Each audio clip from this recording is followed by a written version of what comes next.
Artlist.io.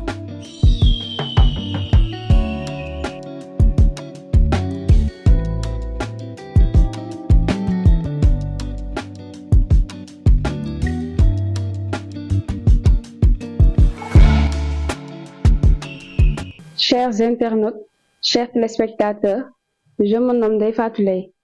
Je suis présentatrice à la chaîne Show Actu TV. Aujourd'hui, nous avons comme thème les erreurs qu'on peut commettre en tant que leader. Et nous avons comme invité Monsieur Farid. Salam alaikum, j'espère que vous allez très bien. Alors, je suis le coach Farid, communément appelé par l'Aigle congolais, NFG. Je suis coach spécialiste dans le développement personnel et en programmation neurolinguistique, formateur entrepreneur et j'accompagne les gens à découvrir leur direction. Ok, Monsieur Farid, pouvez-vous nous parler de ton expérience en tant que leader? Ok, mon expérience en tant que leader. Déjà, je n'ai pas beaucoup d'expérience, mais j'ai quand même appris du petit parcours que j'ai effectué jusqu'ici. En tant que leader, je retiens quelque chose de très important. Apprendre à faire confiance aux autres, c'est la clé essentielle même du leadership. Ok? Je me rappelle que j'ai commencé depuis 2012 à diriger certaines personnes qui étaient pour moi comme des parents, des grands frères, des tantes, des grandes sœurs. Ça n'a pas été facile parce que à cet âge-là, il y avait ce côté-là où on avait un peu peur. On se disait, mais si je dis ceci à cette personne qui peut même avoir l'âge de ma mère ou de mon père, ce serait peut-être impoli. Donc, parler de mon expérience en tant que leader, c'est un peu trop vague. Mais aujourd'hui, comme vous avez su le mentionner, j'aimerais beaucoup parler de mes erreurs pour que d'autres encore apprennent de ces erreurs dans le cadre de Sunu Jeunesse Rec. Voilà, c'est un peu ça. Ok, Monsieur Farid, avez-vous fait des erreurs en tant que leader et qu'est-ce que vous en tirez? Ok. Est-ce que j'ai déjà fait des erreurs en tant que leader et quelles sont les leçons que j'en tire? Comme mentionné précédemment, je me sens plus à l'aise en parlant de mes erreurs parce que en tant que personne, j'ai commis beaucoup d'erreurs qui m'ont aidé à comprendre certaines choses et aussi à me positionner pour être, je vais dire, pionnier dans pas mal de domaines, dans le but, au fait, d'aider cette jeunesse à ne pas commettre certaines erreurs que moi j'ai eu à commettre. Donc, en parlant de mes erreurs, la première erreur que personnellement j'ai commis en tant que leader, c'est le refus de faire confiance aux autres.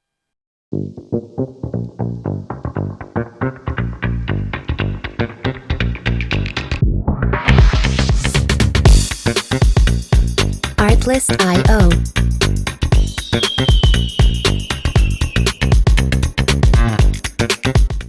Ok, je pense bien aussi que certaines personnes qui me suivent, autant pour moi, pourront se retrouver.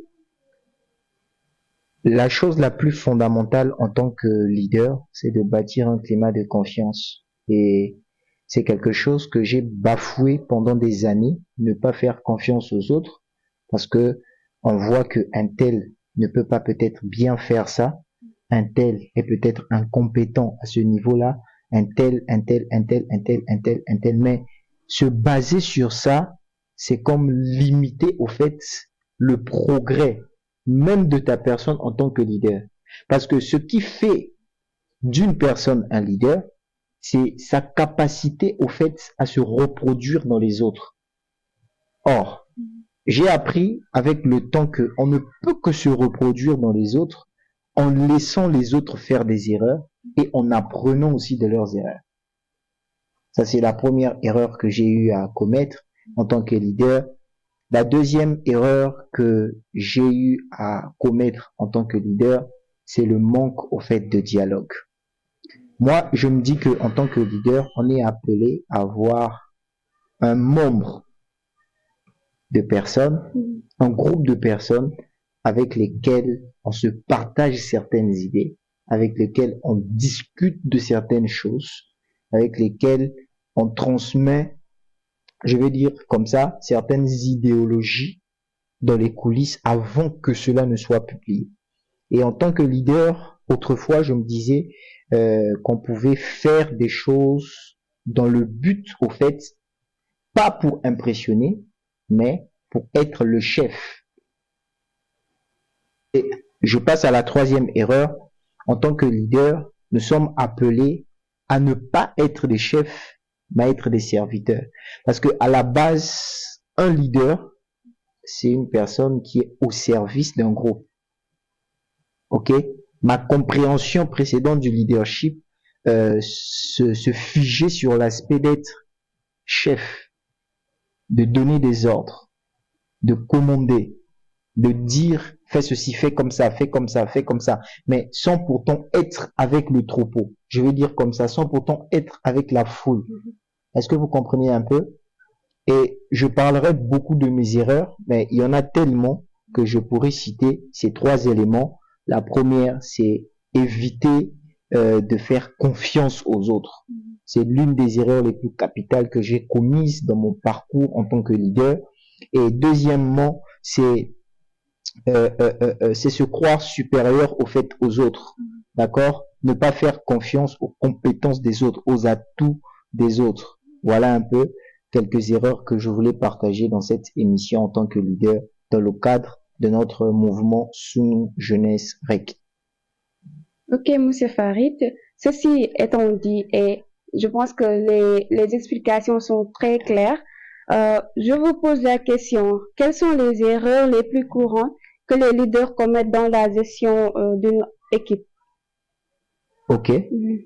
Dans la gestion d'une équipe, personnellement, en me basant sur mon expérience et aussi les expériences de pas mal de personnes, je me suis rendu compte que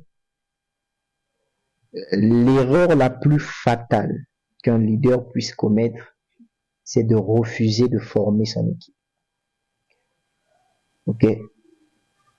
C'est de refuser de former son équipe. Parce que en formant son équipe, on est en train de communiquer une vision. On est en train de communiquer une éthique.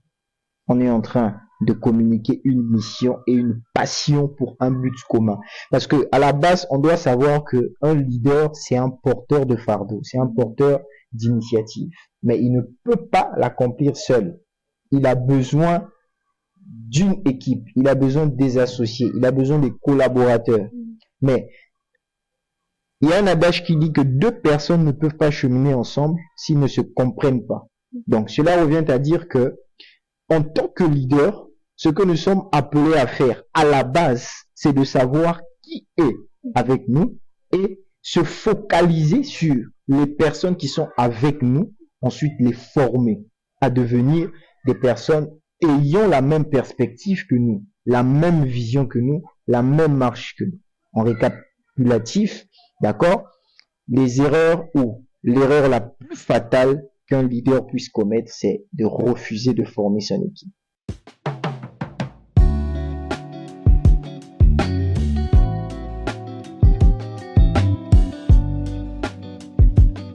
Artlist.io.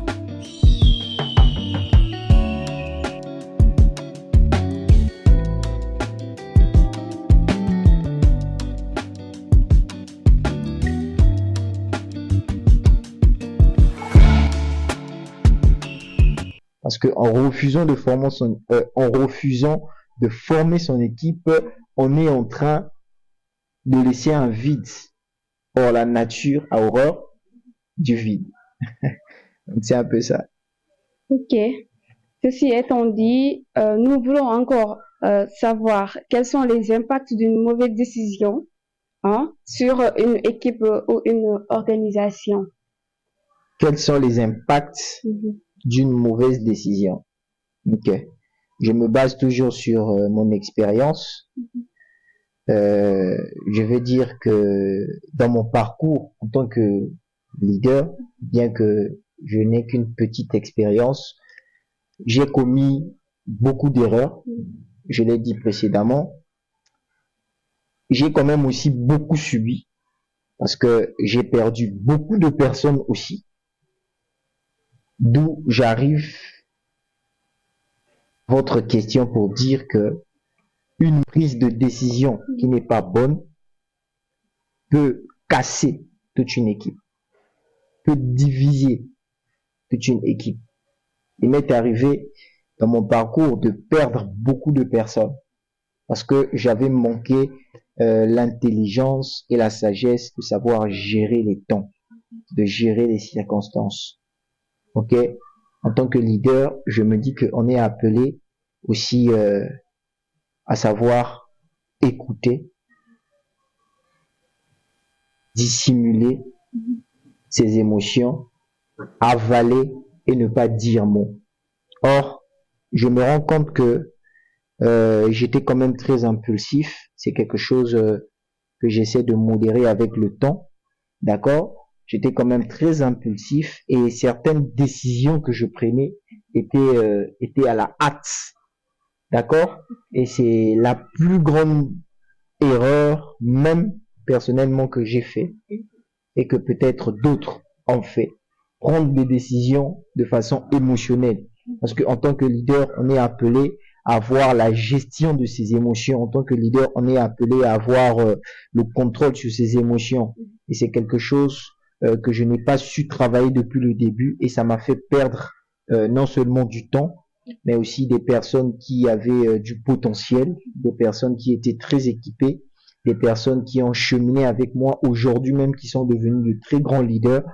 Donc, je dirais que c'est un peu ça. L'impact d'une mauvaise prise de décision peut entraîner la division, peut entraîner la perte des personnes, peut entraîner l'abandon, peut entraîner la souffrance, bien que on se rend compte que les personnes, des fois, qu'on perd, parce que dans mon parcours en tant que leader, j'ai perdu beaucoup de personnes qui ont une valeur assez précieuse jusqu'à présent dans mon cœur, bien que j'en parle avec des larmes aux yeux.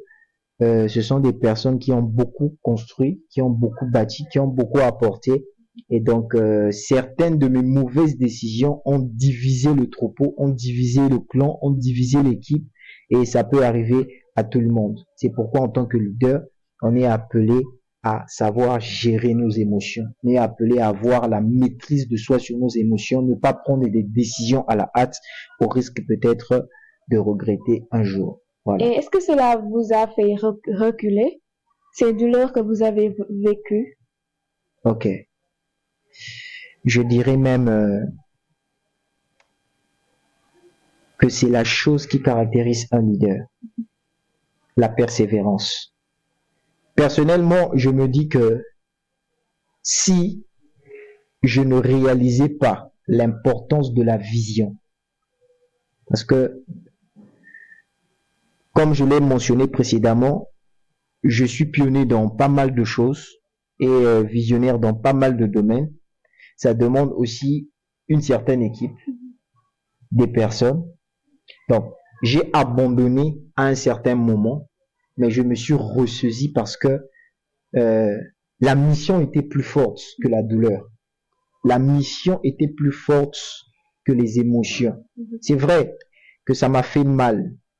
À un certain moment, je me suis demandé, mais pourquoi ça n'arrive qu'à moi?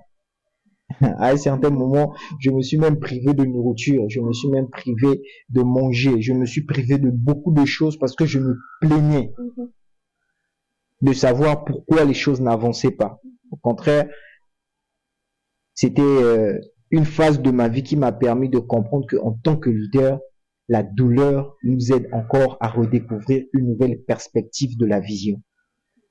Et je peux vous assurer avec sûreté que cette phase de ma vie que j'ai traversée, où j'ai été abandonné, délaissé, où j'ai marché seul, m'a formé, m'a forgé.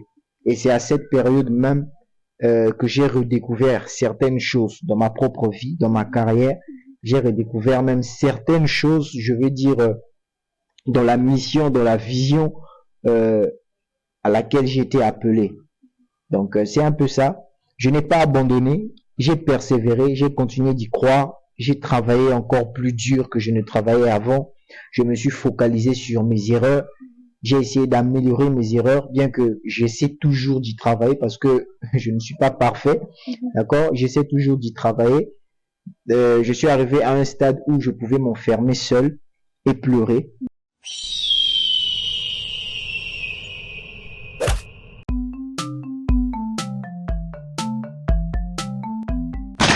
Et après, il est arrivé un moment où même ma mère me disait que cette habitude-là va te créer des problèmes à long terme. Je me suis rendu compte de ça, même dans le cercle des personnes que je dirigeais à l'époque, je voulais toujours au fait avoir raison. D'accord? Alors que plus tard, je me suis rendu compte que certaines choses que ces personnes me disaient étaient vraies et justes. Donc, qu'est-ce que j'essaie de dire ici comme leçon? Que certains leaders ne veulent pas admettre leurs erreurs tout simplement parce qu'il y a d'abord l'éducation, l'entourage et aussi l'ego qui est là. Voilà, c'est un peu ça. Ok, moi je pense qu'on va terminer par là. Pouvez-vous nous raconter une anecdote que vous avez vécue en tant que leader? Je peux vous raconter une histoire que j'ai vécue en tant que leader. Comme nous parlons des erreurs que commettent les leaders, donc pour moi, je vais vous parler de quelque chose qui m'a brisé pour la première fois en tant que leader. Vous voyez, à cette époque, j'avais sous mes pieds quelqu'un qui était très précieuse pour moi. Je l'aimais beaucoup. Je la considérais comme une fille, d'accord? Et on avait tellement partagé de bons moments ensemble.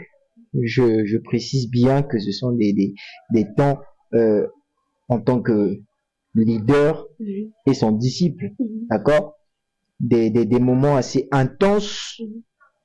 C'est quelqu'un qui avait beaucoup apporté dans ma vie et en tant que leader dans la vie de cette personne, je représentais une figure de mentor pour elle. J'avais apporté beaucoup dans sa vie.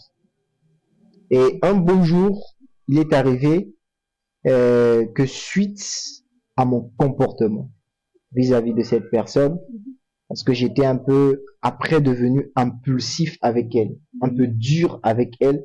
Elle n'avait pas pu supporter ça parce que je la traitais avec beaucoup de douceur. Et quand je me suis mis à lui traiter avec un peu de dureté, parce que je me basais sur ce que un tel avait dit, un tel avait dit, un tel avait dit, un tel avait dit, sans pourtant d'abord vouloir chercher la personne que je connaissais, la personne avec qui j'avais pendant des années. Je me suis laissé emporter une fois et je lui ai demandé de partir. En la demandant de partir, je me suis rendu compte que c'était une des erreurs les plus fatales que j'avais commises, parce que cette erreur avait non seulement affecté notre relation, mais ça m'avait aussi affecté personnellement, parce que ça m'avait fait mal. J'avais beaucoup souffert et j'avais fait, je pense, beaucoup de temps sans même manger, parce que j'y pensais énormément. Donc cette histoire peut encourager quelqu'un ici à soigner ses ressources humaines, d'accord, à soigner ses relations avec ses collaborateurs, ses relations avec ses disciples, ses relations avec ses employés, ses relations avec son équipe, d'accord. En tant que leader, on est appelé à étudier aussi les ressources humaines, les relations avec la nature humaine et tout, pour éviter peut-être d'arriver à un stade où on va commettre des choses qui vont nous faire énormément de mal. Voilà. Alors, l'émission tire à sa fin. Votre dernier mot, monsieur? Mon dernier mot par rapport aux erreurs que peuvent commettre les leaders, c'est encourager cette jeunesse, c'est encourager cette génération à savoir s'entourer de bons mentors, mais aussi à savoir travailler sur sa personne. à savoir travailler sur sa personne.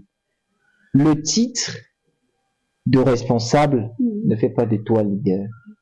Mais ce qui fait de toi un leader, c'est la capacité que tu auras à investir et à former les gens. Et inspirer les gens à te suivre sans pour autant s'attendre en retour de quelque chose. C'est ça un leader. Et j'appelle la conscience de cette génération qui est en train d'oublier le primordial, l'importance. D'accord? Nous avons tous un objectif pour lequel on doit se sentir leader. Nous avons des frères, nous avons des sœurs, nous avons pour certains des parents où il faut vraiment se sentir responsable pour faire la fierté. Mais au-delà de ça, il y a aussi la vision. Quel est l'objectif de ta vie? Tu n'es pas né seulement peut-être pour travailler. Tu n'es pas né seulement pour avoir des enfants. Tu n'es pas né seulement pour te marier. Permettez-moi de le dire comme ça, je ne suis pas contre le mariage. Mais sauf que je me dis qu'il y a des fois des choses qui sont plus importantes que ça. On est né pour un but. Quel est le but de ta vie? Robert Greene a su le dire dans son livre Atteindre l'excellence. Lorsque vous découvrez quelle est l'œuvre de votre vie, vous avez atteint l'excellence. Donc je veux dire à cette génération, je veux parler à cette jeunesse, vous êtes appelés à découvrir l'œuvre de votre vie. Qu'est-ce que vous êtes appelés à faire dans votre vie? Moi, je suis appelé à être au centre de l'action peut-être pour la jeunesse. Mon équipe est appelée à être au centre de l'action pour l'épanouissement de la jeunesse. Maintenant, vous qui nous suivez, vous êtes appelés à faire quoi? C'est ça. Lorsque vous découvrez le pourquoi vous êtes appelé, c'est là que votre vie commence. Je me rends compte aussi d'une histoire que j'avais lue quelque part, que Thomas Edison, on connaît très bien Thomas Edison, l'homme qui a contribué à ce que l'invention de l'ampoule électrique soit répandue partout dans le monde. D'accord? Après avoir découvert cela, il a fait de ça l'œuvre de sa vie. Et c'est en faisant de ça l'œuvre de sa vie qu'il est devenu Thomas Edison. On peut parler d'Abraham Lincoln. D'accord? Le président des États-Unis. C'est quelqu'un qui a inspiré. Pourquoi? Parce qu'il avait une œuvre de sa vie. On peut parler ici de Nelson Mandela. Pour ne pas juste parler des Américains et des Français, on peut parler de Nelson Mandela, on peut parler de Thomas Sankara, on peut parler de Lumumba, on peut parler aujourd'hui d'Ousmane Sonko au Sénégal, par exemple. D'accord? L'œuvre de sa vie, c'était la jeunesse, c'était le continent, c'était le pays, et ça se fait savoir. Aujourd'hui, on organise des croisades, on organise des retrouvailles où on voit des milliers de personnes qui viennent juste écouter un homme. D'accord? Mais c'est quoi? C'est le but qu'ils suivent, c'est la vision qu'ils suivent. Donc, je veux dire ici à cette jeunesse que découvrir l'œuvre de votre vie est très important. Pourquoi? Parce que ça vous positionne même sur le chemin du leadership. Parce que les gens ne vous suivent pas vous. Parce que vous n'êtes pas important. Les gens suivent au fait la vision que vous avez, la réincarnation que vous avez. On termine par là, oui. Très bien, on va terminer par là. Je termine peut-être avec cette anecdote en parlant du président Ousmane Sonko. D'accord? Je me suis rendu compte en étudiant au fait la période de 2021 à 2024 où nous sommes. Je n'ai jamais au fait vu dans l'histoire de la politique parce que je suis passionné de la politique. Je connais quand même pas mal de récits sur la politique et je peux vous assurer que jamais dans l'histoire de la politique, on a suivi un homme. Permettez-moi d'utiliser le terme aveuglement. D'accord? Pourquoi on l'a suivi aveuglement? C'est parce qu'il a une vision. Il a un but précis. D'accord? Et ce but précis et cette vision devient l'œuvre de sa vie. Et en faisant de ça l'œuvre de sa vie, il a inspiré des générations. Ok? Ousmane Sonko, c'est une histoire. C'est un monument, c'est une icône, c'est une référence. On parlera de lui comme on a parlé de Nelson Mandela jusqu'à aujourd'hui. On parlera de lui comme on a parlé d'Abraham Lincoln aujourd'hui. Est-ce que vous voyez un peu? Mais pourquoi? Parce qu'il a découvert l'œuvre de sa vie. Donc, voilà un peu ce que je pouvais dire par rapport à cela. en tant que jeunesse, nous sommes appelés à découvrir l'œuvre de notre vie afin d'atteindre l'excellence, mais aussi de se positionner dans le chemin de la réforme. Merci. Merci. Ça a été un plaisir de vous recevoir encore une fois dans l'émission du projet à l'Empire. Voilà, nous sommes au terme de l'émission. Nous remercions notre invité ainsi que notre équipe technique, plus précisément Modulo. À part ça, on vous dit merci et à très bientôt.